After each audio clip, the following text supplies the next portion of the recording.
For this problem, we're going to use the method of joints to find all the member forces in the truss. So over on the left, we have a pin at A, and over on the right, we have a roller at D. It would be a really good idea to start off by finding our reaction forces so that we can break our truss down into its individual joints. But before we get to that, we need to figure out what the horizontal and vertical components of our diagonal forces here actually are. And to do that, we're going to probably use angles.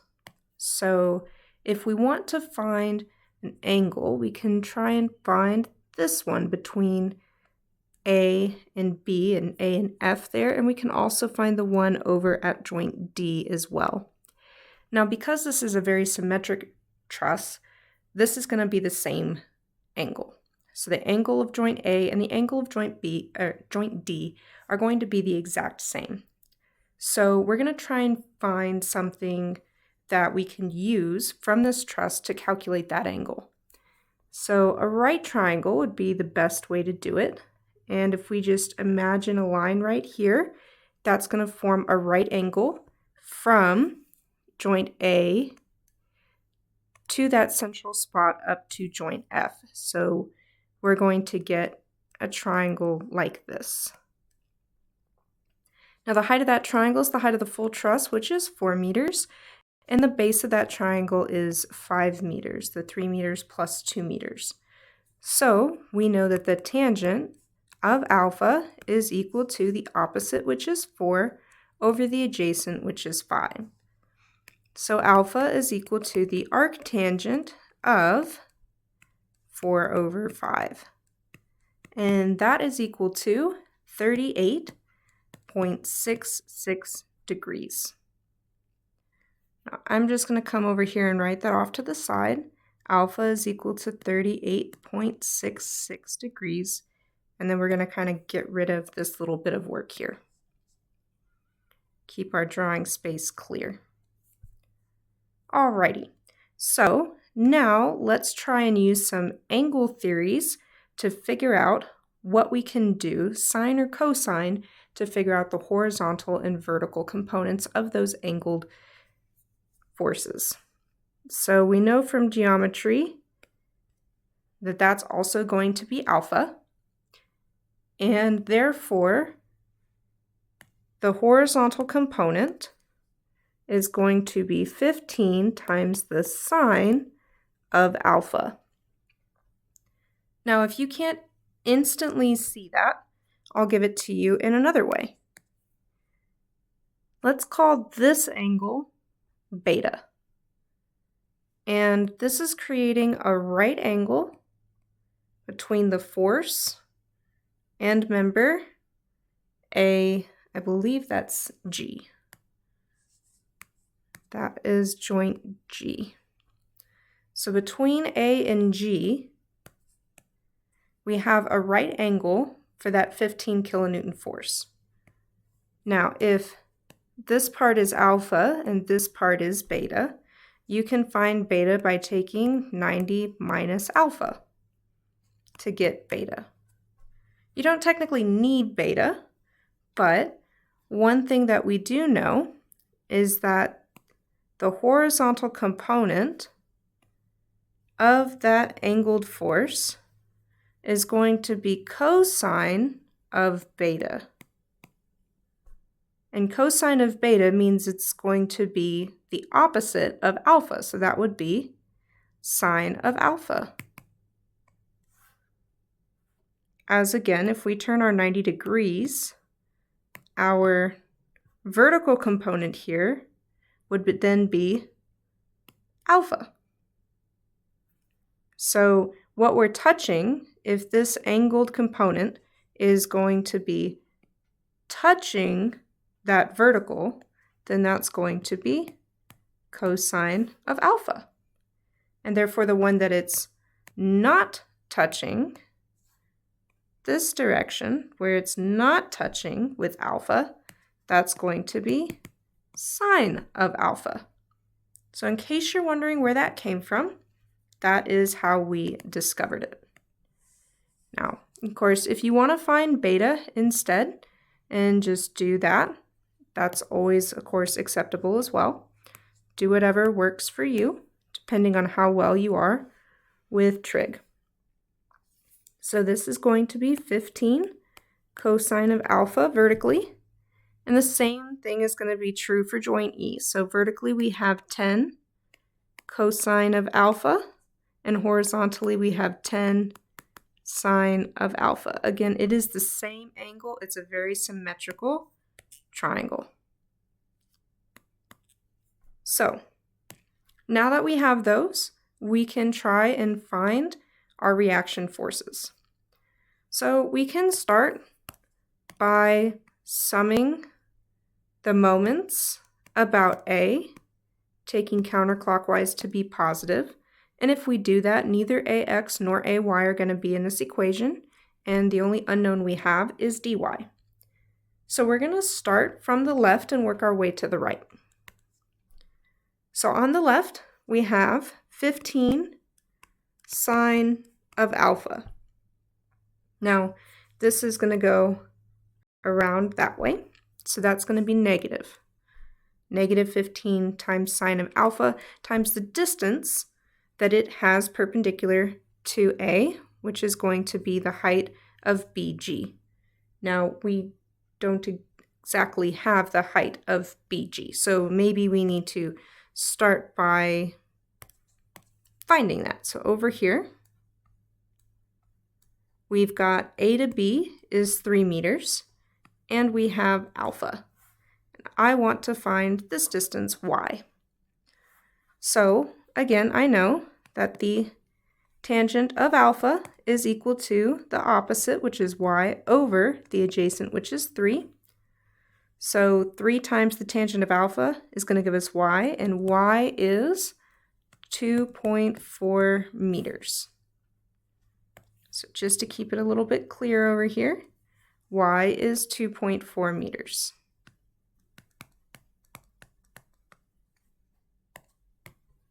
So now that we have that, we can go mark it over here if you want. This is 2.4 meters, and this is 2.4 meters. Again, very symmetrical triangle, or truss in general. So 15 times sine of alpha times his distance is 2.4 meters.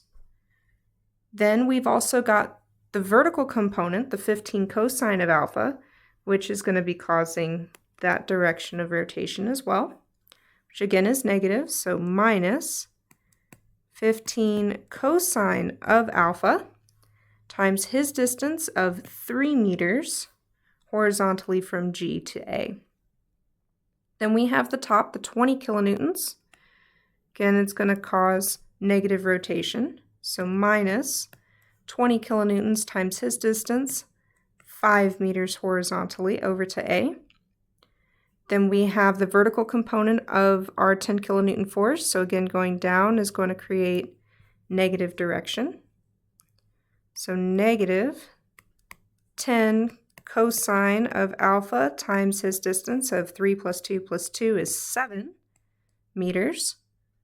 We have the horizontal component of 10 sine alpha there, and he's going to be going this way. So that's positive, finally a positive. So plus 10 sine of alpha times his distance of 2.4 meters. And then lastly, we have dy, and dy is going to be going positively as well. So plus dy times his distance of 3 plus 2 plus 2 plus 3, which is 10 meters. So we're going to get that dy is equal to 19.73 kilonewtons positive, which means it's going up in the assumed direction. Alrighty, so now that we have dy, we can sum our forces vertically. So if we sum the forces vertically in the y direction, set it equal to 0, we only have ay. So ay is going up. We have minus 15 cosine of alpha we have minus 20 kilonewtons. We have minus 10 cosine of alpha.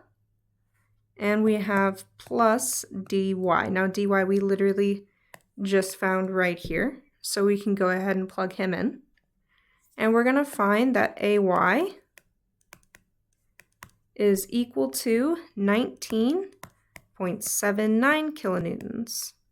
He is also positive, so he is also going up. And our last equation that we've got is sum of the forces in the horizontal direction. So the x direction, set it equal to 0. Ax is positive. We have our 15 sine alpha, who is positive. And then we've also got our 10 sine alpha going negative. So minus 10 times the sine of alpha. And that's what we have in the x direction. So we're going to get that Ax is equal to negative 3.12 kilonewtons. So that is 3.12 kilonewtons going in the other direction than what we assumed. So actually going left. Okay, so now that we have all of our reaction forces, we need to break our truss down into joints. So I've gone ahead and I've broken the entire truss down into each of its joints. We assumed that every single one of these internal reactions is in tension to make things easy. And I've already gone through and I've converted our angled force into vertical and horizontal components. So those are already there. And as you can see, I've actually added in AY, DY, and AX in, again, their correct assumed directions. So you can see that AX is going in the left direction since that was its actual direction. So when we want to start with our method of joints, the first thing we want to do is pick a joint that looks simple, one that has very few things that we need to solve for. So when we're looking at this, you can look at, say, F here at the top. If we're looking at F, we have 1, 2, 3, 4 forces. That's probably not a good thing to start with. If you're looking at C, you have 4 forces. If you're looking at E, you have 3 forces. If you're looking at D, you have 2. And again, it's a very symmetrical shape. So we should start probably with D. I like D. It's only got 3 forces in total. So for the first joint we're going to look at is joint D. Now, I like to redraw my individual joints and then come back to my overall truss and update it with information when I find it. So that's what joint D looks like. Very small little guy there. We've got our 19.73 kilonewton force going up, and we have our internal forces. We have the one going out at an angle and the one horizontally, and horizontally is FCD. And at an angle, we have FDE. Speaking of angles, we remember from before that that angle there is alpha, right? We have the angle from A over here is alpha, and we have the angle at D. Remember that guy is alpha. So awesome, we know those. And the beautiful thing about the method of joints is that we're literally just summing forces in the x and y directions. That's it. So very, very simple equations. So for our joint D, we're going to start by summing the forces in the y direction because we only have one unknown. So we're going to set that to 0. So we have our 19.73 kilonewtons vertically, and we also have FDE. Now to get the vertical component, it's going to be times the sine of alpha. Because remember, alpha there is going to be touching, alpha is touching the horizontal there, so cosine would be the horizontal direction.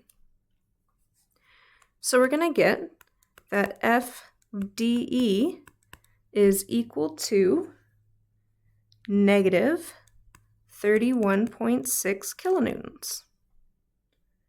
So negative is going to mean that that is 31.6 kilonewtons of compression. So if we were going to write out our answers, we would be writing out that we have FDE as 31.6 kilonewtons of compression. But if you want to make sure that this goes smoothly and you don't mess up any signs, you can come back up to your truss over here and just write negative 31.6. So anytime you're going to start by doing a new joint, we're just going to leave the arrows in whatever direction they're already drawn to make that simple. And when we plug in a value for FDE, we're going to be using negative 31.6. which just means we went the wrong way, but that's fine. That's all that actually means.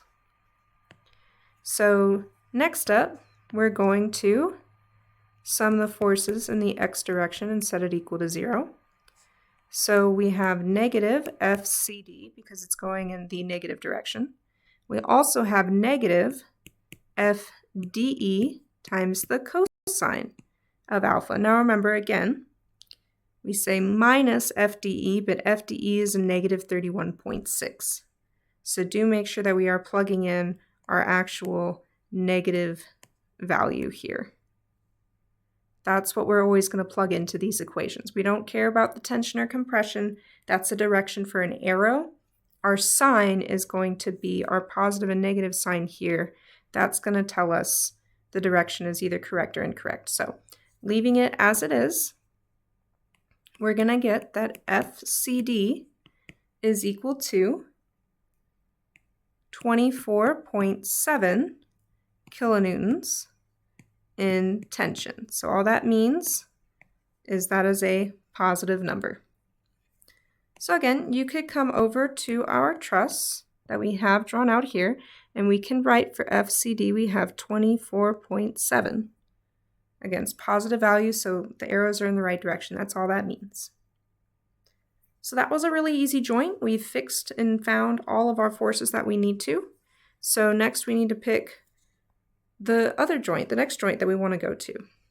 So if D was this simple, and remember that this is a pretty symmetrical truss, probably A is a good next starting point. So let's do joint A next. Again, I like to draw out my joints, again, to help me see what it is that we're looking at. So we have force AG, and we have force AB. Don't forget about alpha, since we know him. And also don't forget about our reaction forces. We had 19.79 and 3.12. So a little different from joint D because we actually have a horizontal force. Not that that really matters much. Same stuff's going to happen here. So we're going to sum the forces in the y direction and set it equal to 0. We've got 19.79 going up. We've also got FAG going up, and that's going to be times the sine of alpha. So we're going to get that FAG is equal to negative 31.7 kilonewtons. Remember, we want to be using this number when we plug it in. However, for the purposes of writing the answers for the problem, it's 31.7 kilonewtons, and that is compression. So then we can sum the forces horizontally, set it equal to 0. We have a negative 3.12. We have a positive FAB, and we also have a positive FAG. And again, that's just based on the direction of this arrow over here. When we plug in the value, we're going to use the value that we have right above, so negative 31.7. And that's cosine of alpha. So we're going to get that FAB is equal to 27.9 kilonewtons, and it's positive, so that's tension. So far, we got 4 forces. That's pretty good. Again, we can come up here and update them. Right? If we want, we can update them. So FAB we just said was 27.9, and we said FAG was negative 31.7. Alrighty. Then we want to look for our next easiest joint. So what I'm going to do is I'm going to come in here and I'm going to highlight them for ones we've found. So we have this one, we have this one, have this one, and we have this one.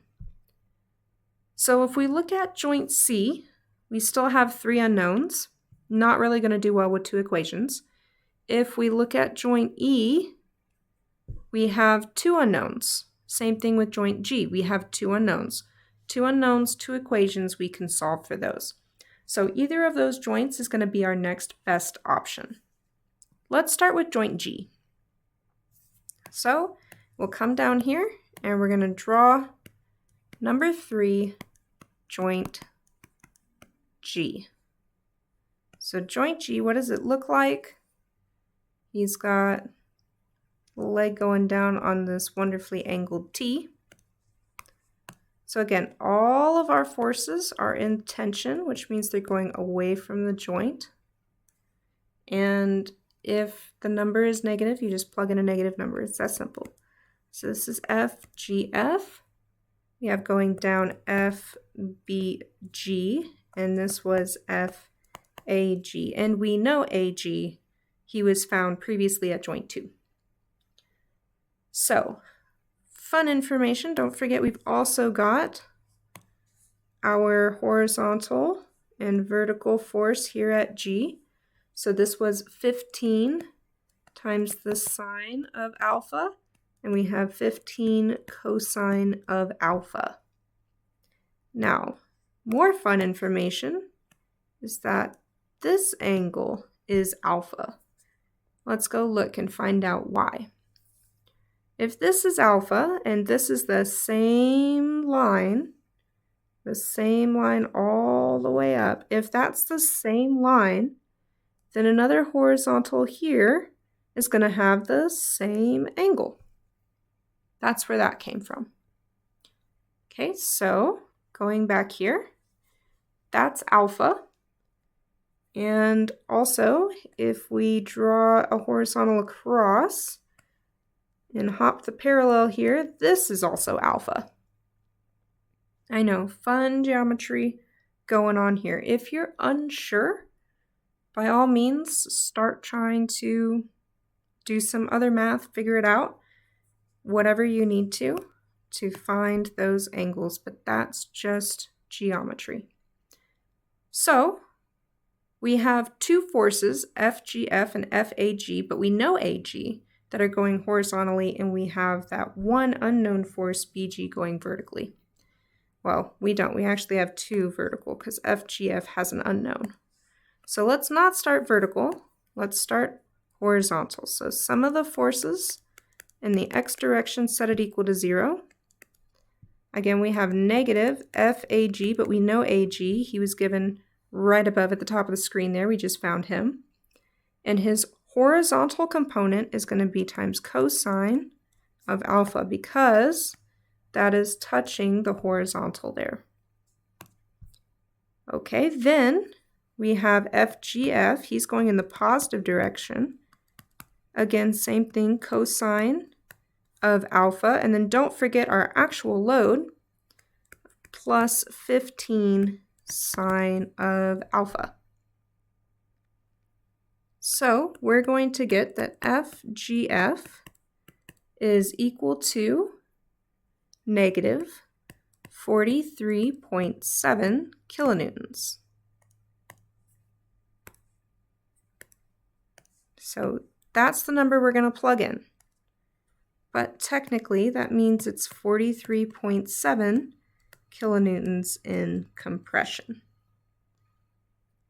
So next, we're going to sum the forces vertically, set them equal to 0. So we have our external load, our minus 15 cosine of alpha. We have FBG going down, so minus FBG. And then both FAG and FGF both are going to be also acting in the vertical direction. And the vertical component is going to be sine of alpha for both of them. So first we have FAG going down according to our arrow. So minus FAG times sine of alpha. And also this is going to be plus FGF. And he's again going to be sine of alpha. So even though FAG and FGF are both negative, we're going based off the direction of the arrow we have drawn in our diagram. So we're going to find that FBG is equal to negative 19.2 kilonewtons. So again, we're going to use the negative number when we plug it in, but that's 19.2 kilonewtons in compression. So we can go update our numbers. So we said FBG we just found was 19.2, and we said FGF was 43.7. So taking the pretty highlighter to highlight what all we found. We have this guy and we have this guy. So that's nice. And don't forget that this is a very symmetrical shape. So since G was easily found, we can obviously go to joint E and do the exact same thing. So for our fourth joint here, we're going to go to joint E. It's the same style of joint, just backwards. So we have our internal forces. Going down at joint E, we have FCE. Going out toward D, we have FDE. Then from E going up, we're going to have FEF.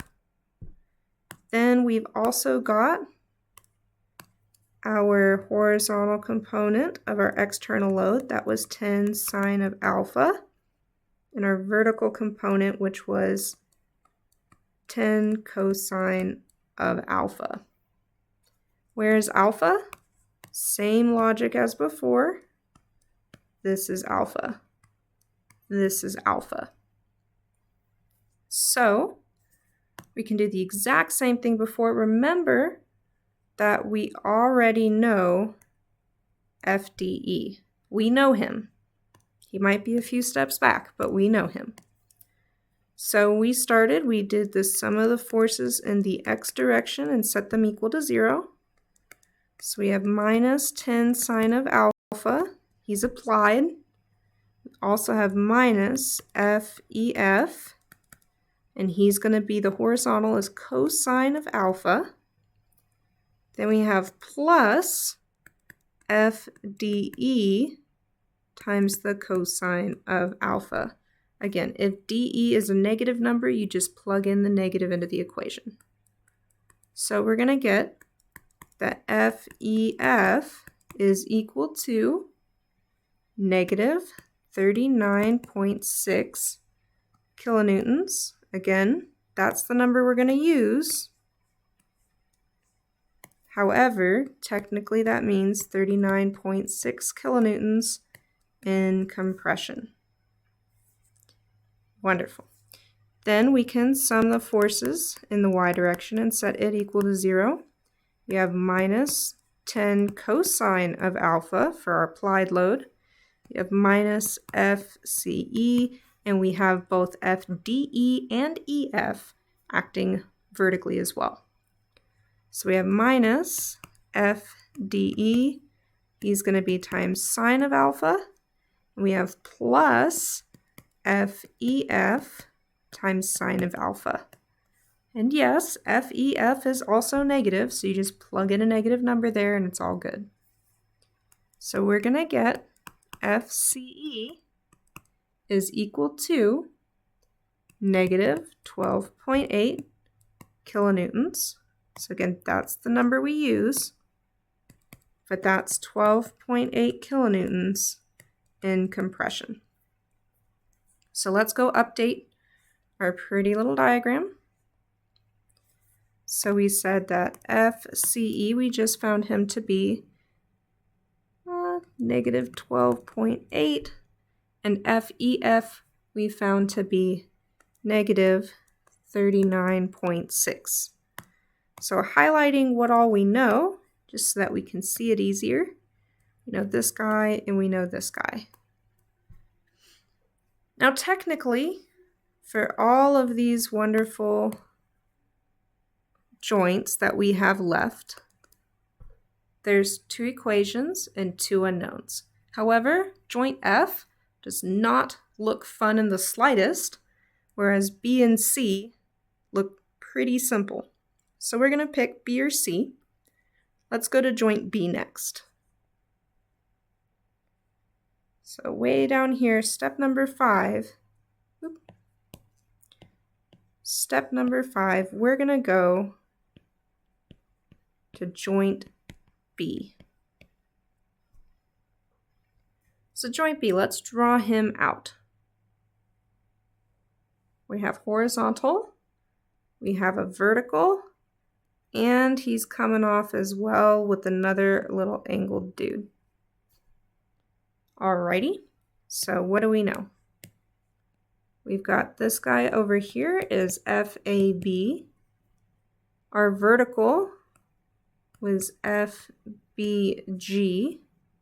This guy's going up to F, so this is FBF. This guy's going out to joint C, so this is FBC. Alrighty, so we want to solve this, but we're going to run into a little bit of issues. Yes, we know FAB. Yes, we know FBG, but we need the angle in here. We're going to call this gamma. We need this angle. So is there any way we could find that angle? Let's go look at our triangle. Well, this looks pretty simple. Let's go back up to our full triangle. We want to know this angle right here. And that's simply triangle, whose height is 4 and whose width is 2. So if we want to find gamma, we have a height of 4, a width of 2. Gamma's on the inside. So same way we found alpha, gamma is equal to the arctangent of the opposite, which is 4, over the adjacent, which is 2. So gamma is going to be 63.43 degrees. So let's take that all the way back down. So gamma is 63.43 degrees. Now both BF and BC act horizontally, so we probably shouldn't do horizontal first. So let's do vertical. We're going to sum the forces in the y direction, set it equal to 0. We have FBG going up, and we have FBF also going up. Now he's touching the horizontal with his angle. So if we want the vertical one, we're going to be the opposite. So that's sine of, not alpha, gamma. Ta-da! So we're going to find, since we know BF, or we know BG, we're going to find that FBF is equal to 21.5 kilonewtons, and it was positive. So that's in tension. So again, that's the number we use. Next, we're going to sum the forces in the x direction and set it equal to 0. So we have minus FAB, we have plus FBC, and we have plus FBF cosine of gamma. So FBC is equal to 18.3 kilonewtons, and he is also in tension. So we can go add that up to our list of things. So we said that FBC was 18.3 and FBF was 21.5. So coloring in what we know, we have BF, we have BF, and we have BC. It's BC. Well, again, joint C looks a little bit easier to me than joint F. And just a reminder, we found this guy here. This is gamma. This is the exact same triangle. He's also gamma. So last but not least, let's go look at joint C. So step 6, we're going to look at joint C. So he looks very similar to joint B. It's horizontal, he's got a vertical, and then he's got that angled component there. Again, putting in what we know, we've got FCD, we've got FCE. This guy's going out to F, so this is FCF. And then we've got FBC. Don't forget, we just found this guy to be gamma, who is 63.43. And all of the ones we know, FCD, FCE, FBC. So to make things a little less work for us, I'm going to just sum forces in the y direction and set it equal to 0. So there's only 2 things in the y. We have FCE. We have FCE going vertically, and we have FCF times the sine of gamma also going vertically, and that's it. So we're going to find that FCF is equal to 14.3 kilonewtons, and it's positive, so that's in tension. We can, of course, go back and verify by plugging that in. So we said FCF was 14.3 in tension, shading off everything that we know, and there is nothing left to find. So we did in fact find all of our member forces for this truss.